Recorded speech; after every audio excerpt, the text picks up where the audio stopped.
Namun sebagian mereka yang datang bukan dari hati yang murni, melainkan keserakahan. Aku menolak mengajarkannya, hingga akhirnya mereka membenci perguruan ini dan mengatakan pada orang-orang bahwa perguruan ini hanya penuh bualan semata. Mulai dari situ petaka datang. Ternyata benci dari hati mereka tidak hilang begitu saja.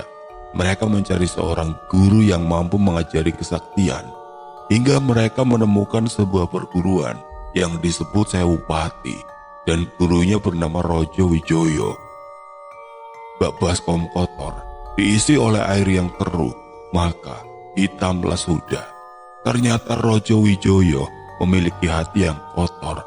Ia memang sudah sejak dulu ingin menghancurkan perguruan ini, tapi selalu gagal, karena dia iri terhadap perguruanku yang semakin lama, semakin masyhur. Puncaknya ketika ia sudah memiliki 1000 anak murid, ia melakukan hal yang seharusnya tidak dilakukan. Apa itu? Sewupati, 1000 penaspati dikirim ke desa ini. Lalu, hanya Pak Sudir penasaran. Semua muridku mati, hanya Jambrong yang selamat hari itu. Mengapa hanya ia yang selamat? Jambrong bukan asli warga desa ini, dan kebetulan atau tidak, hari itu ia sedang tidak berada di desa ini. Kau membiarkan murid-muridku mati begitu saja? Tidak. Jika ia menggunakan Sewupati, aku memakai ilmu santet tertinggi dengan kematian yang menyedihkan. Memang, sebelum mati, ia belum merasakan apapun. Tapi ketika ia sudah mati, tubuhnya masih merasakan sakit yang luar biasa, seperti dipukuli ribuan orang setiap detik, menit, dan hari. Jasadnya pun tidak akan diterima oleh bumi, malah jasadnya menghitam dan membengkak bertahun-tahun. Maka tidak jarang mereka meminta tolong melalui mimpi. Pali dan Pak Sudir saling menatap seolah mengingat sesuatu, lalu keduanya berkata bersama-sama, "Mayat tanpa nama itu." Benar, mayat yang kalian temukan itu ialah satu-satunya murid Rojo Wijoyo. Ia datang ke sana hanya untuk membunuh Jambrong. Namun aku sudah membunuhnya dengan janur ireng sebelum ia sampai ke rumahnya. Akhirnya Ki Jambrong tetap mati bersama warga desa lainnya, termasuk anakku. Pali menendang Ki Mahasura hingga terpental. "Loh, Li, kenapa? Apa yang salah?" tanya Pak Sudir. "Dir, karena perang itu desa kita kena imbasnya, termasuk anakku. Aku akan membunuh dia, Dir." Pali menunjuk Ki Mahasura. "Bodoh, aku sudah mati sejak lahir dan hidup di berbagai beraga orang lain. Maka dari itu hanya aku yang tidak bisa disantet, apalagi dibunuh." Ki Mahasura berdiri, membersihkan debu di bajunya. "Alah, aku tidak peduli. Kamu hanya membual. Mengaku sakti menyelamatkan murid-muridmu saja tidak bisa," geram Pak Ali. "Majulah." Ki Mahasura melebarkan tangannya seolah menerima tantangan Pak Ali. Pak Ali maju dan sedikit berlari. Semua rasa kesal bersatu pada kepalan tangan yang berurat, bersiap menghantam Ki Mahasura yang berbadan cilik. Namun belum sampai tangan Pak Ali menyentuh kepala Ki Mahasura, ia terpental jauh dan berteriak kesakitan. "Ah!" Pak Sudir menganga tidak percaya apa yang ia lihat barusan. "Biadab!" Pak Ali berusaha bangkit, namun ia merasakan sesuatu yang aneh terjadi di tubuhnya. Li, tanganmu!" ucap Pak Sudir. Barulah Pak Ali menyadari sekaligus merasakan apa yang belum pernah ia rasakan seumur hidup. Tangan Pak Ali bengkok ke arah yang tidak seharusnya, serta jari jemarinya yang remuk. Ia seperti memukul sebuah tembok baja dengan sekuat tenaga. Pak Ali tidak mampu mengangkat tangan kanannya yang terkulai lemas. Ia hanya mampu menahan air mata dan menahan rasa sakit yang luar biasa. "Bagaimana? Kau bilang aku hanya pembual, dan katanya kau ingin membunuhku. Simpan sombongmu baik-baik." ucap Ki Mahasura yang berjalan perlahan ke arah Pak Ali. Tolong jangan bunuh dia. Jika kau ingin membunuhnya, bunuhlah aku sebagai gantinya. Cukup sudah ia merasakan kehilangan nyawa anaknya. Jangan lagi nyawanya. Pak Sudir bersujud menghalangi jalan Ki Mahasura. Jika kau datang jauh-jauh hanya untuk dibunuh, maka pulanglah dan bunuh dirilah dengan tenang. Tanganku terlalu bersih untuk melakukan hal kotor pada korban seperti kalian. Lagian Ki Jambrong yang sebenarnya salah. Ia terlalu menganggap remeh orang yang sudah mati dan menguburkannya di desa kalian adalah hal terbodoh yang ia lakukan. Tapi ia sudah disegel oleh leluhur tetua desa dan menancapkan sebuah jarum emas pada kepalanya. Bodoh. Ki Mahasura menggelengkan kepalanya. Sudah aku bilang, ia datang dalam mimpi dan meminta tolong untuk melepaskan segel-segel. Sudahlah, ikuti aku. Ki Mahasura berjalan terlebih dahulu. Pak Sudir memapa Pak Ali yang masih merasakan sakit yang tidak berujung. Mereka memasuki salah satu ruangan yang terdapat 3 peti yang sudah terbuka. 1 peti kosong dan 2 peti lainnya terisi oleh sebuah mayat pria muda, tampan, dan berwibawa. Wajahnya pucat pasi. Urat-uratnya terlihat dari kulitnya yang putih bersih dan di atas tubuhnya terdapat sebilah pedang. Ia adalah pendekar pedang yang terbunuh dalam pertempuran, ucap Ki Mahasura yang menjelaskan sebelum kami bertanya. Dan kami melihat peti di kanannya, yang terdapat seorang kakek tua berjanggut putih, kurus kerontang, bibirnya menampik senyum. Ia adalah guruku, jelas Ki Mahasura. Seraya berjalan ke arah peti kosong di sisi kiri, lalu memasuki peti tersebut dan perlahan merebahkan tubuhnya di sana. Kami hanya terdiam beberapa menit sehingga melihat sebuah kepulan asap putih dari tubuh Ki Mahasura.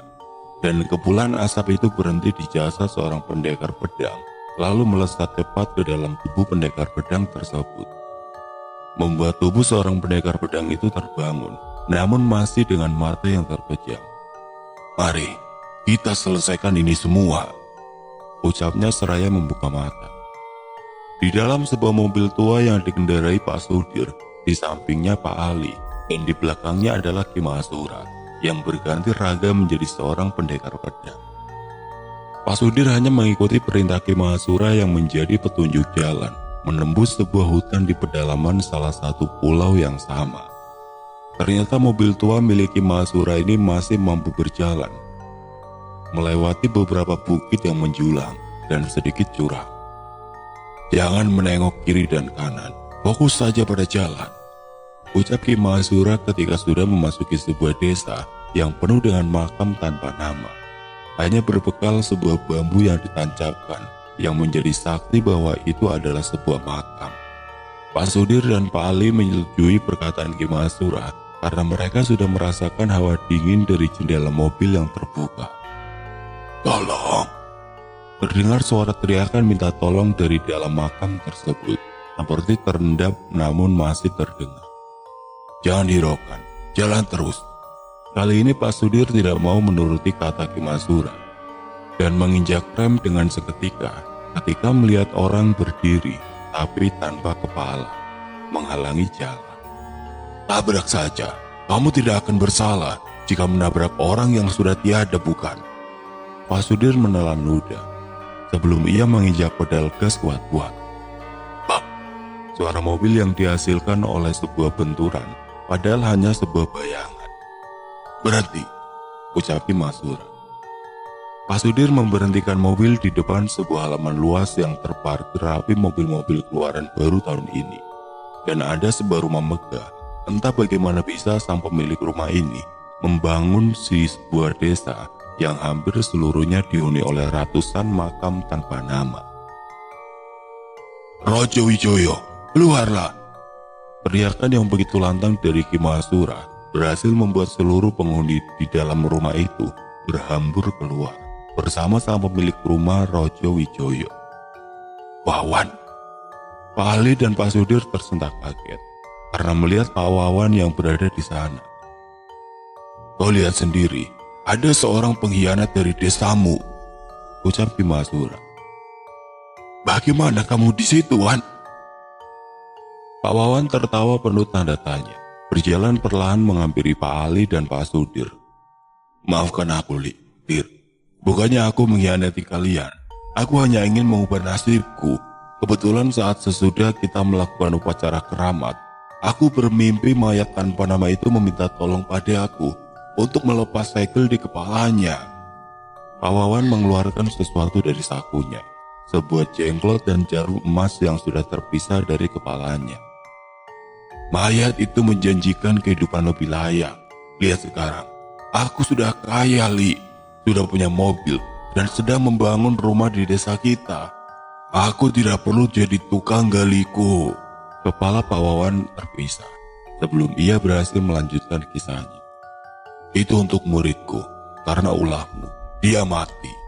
Hardi Ki Mahasura setelah melayangkan pedang ke kepala Pak Wawan.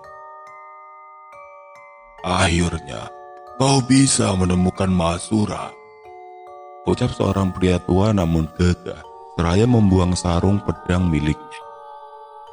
Selama ratusan tahun aku mencarimu, namun harus aku akui kau hebat dalam bersembunyi.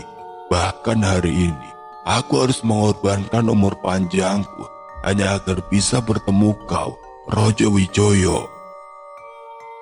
Bukankah kau sudah mati? Akan kubuat kau merasakan mati yang sesungguhnya. Rojo Wijoyo dan Ki Mahasura saling berlari ke arah masing-masing. Mereka berdua layaknya seorang guru yang benar-benar sakti dalam hal bela diri maupun ilmu hitam. Rojo Wijoyo ditebas kepalanya hingga terputus, namun beberapa detik kemudian tersambung lagi. Begitupun Ki Mahasura yang tubuhnya kebal meski berkali-kali ditusuk oleh Rojo Wijoyo. Pertarungan sengit ini akhirnya membuahkan hasil.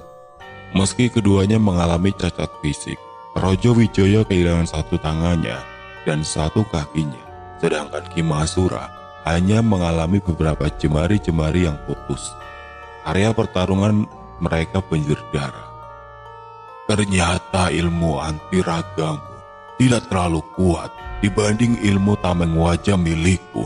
Sekuat apapun besi, meski dipotong oleh sebilah pisau, akan tetap terpotong. Meski harus mengeluarkan tenaga ekstra. Betulkah Rojo Wijoyo? Ledek Ki Mahasura yang unggul dalam pertarungan. Kesadaran Rojo Wijoyo mulai hilang akibat darah yang terus keluar dari luka-luka miliknya. Ki Mahasura keluar sebagai pemenang. Ali, Sudir, kemari, teriak Ki Mahasura. Pak Sudir dan Pak Ali segera ke sana. Ki Mahasura duduk bersila. Bir, apa yang ingin kalian tanyakan lagi sebelum aku pergi? Kemana Ki Mahasura pergi? Aku akan pergi ke alam sana, karena ilmu terawangan yang aku pakai untuk mencari tempat Rojo Wijoyo berada memakan sisa-sisa umurku. Lagi pula setiap ilmu hitam pasti ada konsekuensinya yang akan diterima pemiliknya. Sekarang desamu aman, dan pertanyaanmu sudah terjawab, bukan? Siapa dalang dibalik sebuah peristiwa yang terjadi di desamu? Jadi, izinkan aku pamit dan kuburkan aku dengan layak, ya Li. Kamu kan tukang gali kubur. Hanya itu permintaanku. Terima kasih. Kata terakhir Ki Mahasura seraya tersenyum bersama mata yang terpejam perlahan. Ki Mahasura tiada dalam keadaan bersila.